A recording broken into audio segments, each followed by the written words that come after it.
I'm okay, I'm fine. Kincana, kincana, teng neng neng neng neng. Ku menahan rasa sakit, rasa sakit. Few moments later.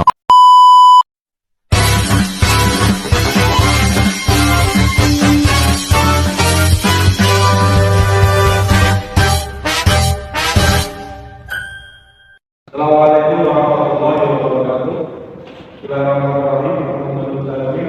Yang saya hormati pada Dr. Ahmad Muhammad Hadi selaku pengampu mata kuliah Fakultas Ilmu Hukum.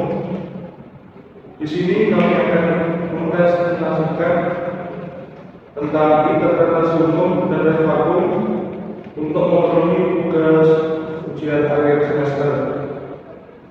Langsung saja kami Wahyu Abdi Setiawan serta rekan saya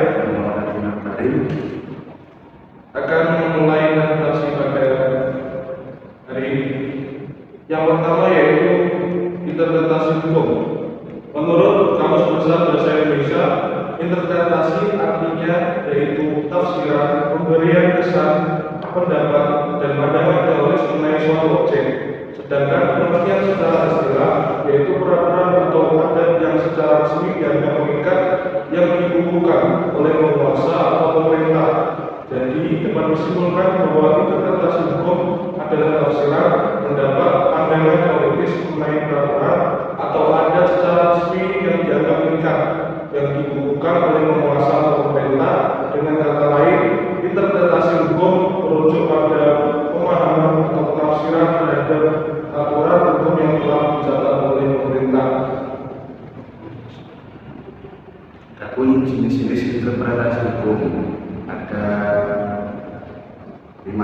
Yang pertama adalah interpretasi gramatikal atau tata bahasa, yaitu cara penafsiran berdasarkan kepada bunyi ketentuan undang-undang dengan berpedoman pada arti perkataan-perkataan dalam hubungannya satu sama lain dengan kalimat-kalimat yang dipakai oleh undang-undang yang diatur adalah semata-mata arti perkataan menurut tata bahasa atau menurut kebiasaan, yaitu arti dalam permainan sehari-hari. Contohnya, suatu peraturan perundang-undangan melarang orang memarkir kendaraannya pada suatu tempat tertentu. Peraturan tersebut tidak menjelaskan apakah yang dimaksud dengan istilah kendaraan itu. Apakah itu hanya kendaraan motor atau termasuk sepeda juga. Seringkali keterangan Kamus Bahasa Indonesia belum mencukupi. Hakim harus mencari kata-kata atau kalimat dengan peraturan yang lain. Yang kedua, interpretasi historis, yaitu penafsiran dengan menyimak latar belakang sejarah hukum atau sejarah perumusan suatu ketentuan sejarah. Contohnya yaitu perebutan Pulau Sipadan dan Ligitan antara Indonesia dan Malaysia. Sipadan dan Ligitan adalah 2 pulau yang berada di timur Pulau Kalimantan. Kedua pulau ini pernah menjadi rebutan antara Indonesia dan Malaysia dari tahun 69 hingga 2002. Pada tahun 69, Indonesia dan Malaysia berunding mengenai batas landas kontinen. Kedua pulau ini pun diperebutkan kepemilikannya. Indonesia dan Malaysia menetapkan status quo, yakni pulau tersebut tidak boleh diduduki atau ditempati. Namun Malaysia tetap menduduki dan mengoperasikan sektor pariwisata di pulau tersebut. Tak kunjung usai, sengketa ini pun dibawa ke Mahkamah Internasional pada tahun 97. Indonesia mengklaim bahwa pulau tersebut masuk wilayah Belanda dan diwariskan ke Indonesia. Malaysia mengklaim bahwa Inggris lebih dulu datang ke sana dengan membangun mercusuar dan konservasi penyu, dan Belanda hanya singgah saja. Dan sedihnya, pada 2002, Mahkamah Internasional memutuskan bahwa kepemilikan 2 pulau ini jatuh pada Malaysia, dan Indonesia hanya bisa merelakannya. Yang ketiga ada interpretasi sistematis, yaitu penafsiran dengan menilik susunan yang berhubungan dengan bunyi pasal-pasal lainnya, baik dalam undang-undang itu maupun dalam undang-undang yang lain. Misalnya, kalau Anda mengetahui tentang sifat pengakuan anak yang dilahirkan di luar perkawinan oleh orang tuanya, hakim tidak cukup hanya dengan mencari ketentuan-ketentuan dalam KUH perdata saja, tetapi harus dihubungkan dengan ketentuan-ketentuan dalam pasal 278 KUHP yang berbunyi, barang siapa mengaku seorang anak sebagai anaknya menurut KUH perdata, padahal diketahui bahwa dia bukan bapak dari anak tersebut, hukum karena mengaku, hukum palsu karena mengaku anak dengan penjara selama-lamanya tidak dapat. Yang keempat, ada interpretasi ekstensif, yaitu penafsiran dengan memperluas cakupan suatu ketentuan.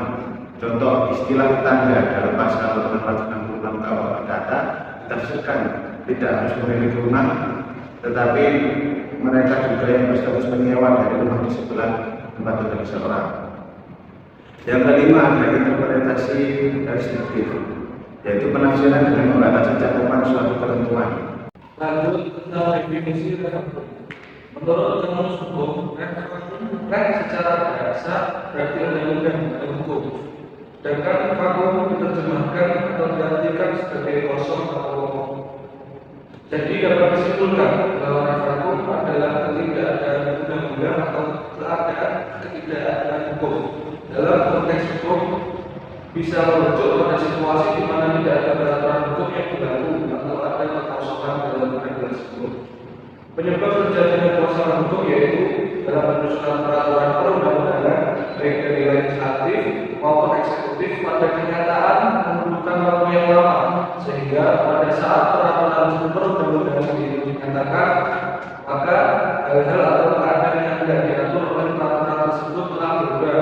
Selain itu, kekosongan hukum dapat terjadi karena hal-hal atau keadaan yang terjadi belum dapat diatur dalam suatu peraturan perundang-undangan, atau sekalipun telah diatur dalam suatu peraturan perundang-undangan namun tidak jelas atau bahkan tidak lengkap.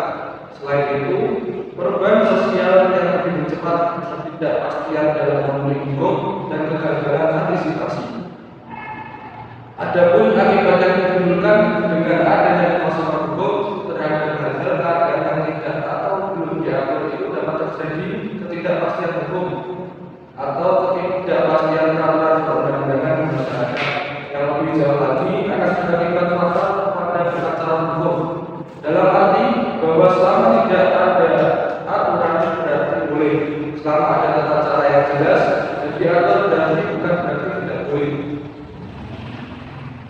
Hal ilmiah yang menyebabkan kebingungan kekacauan dalam masyarakat mengenai aturan apa yang harus dipakai dan diterapkan dalam masyarakat menjadi tidak ada. Aturan yang diterapkan oleh mengatur hal-hal keadaan yang terjadi. Adapun solusi apabila terjadi kekosongan hukum sebagaimana telah diungkapkan sebelumnya bahwa perkembangan masyarakat selalu lebih cepat dari perubahan peraturan perundang-undangan. Peraturan perundang-undangan sebenarnya dibuat sebagai panduan bersikap bagi masyarakat yang dapat menentukan mana yang boleh dan mana yang tidak boleh. Hukum yang stabil dapat menjadi ukuran yang pasti di masyarakat.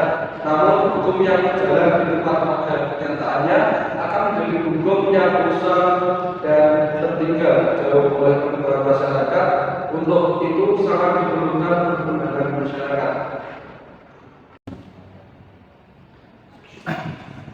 Yang selanjutnya adalah hubungan antara interpretasi hukum dengan rek hukum. Interpretasi hukum seringkali diperlukan ketika ada sesuatu situasi yang tidak tercakup secara eksplisit dalam hukum, atau ketika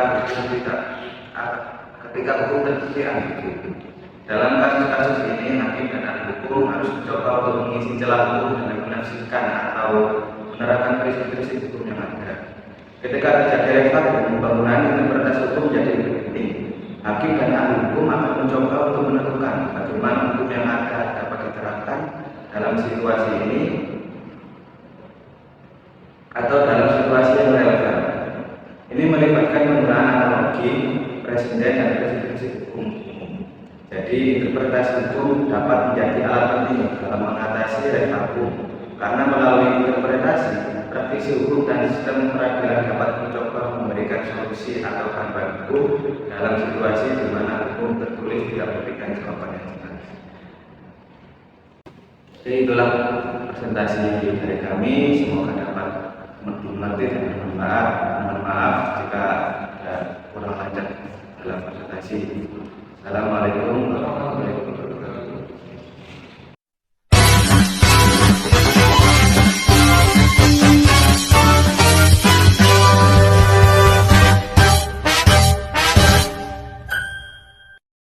Assalamualaikum kaulah muda. Kata-kata hari ini. Jika karena kumis aku terlihat seperti bapak-bapak, Bisa jadi aku adalah calon bapak dari anak-anakmu. Duda Perjaka.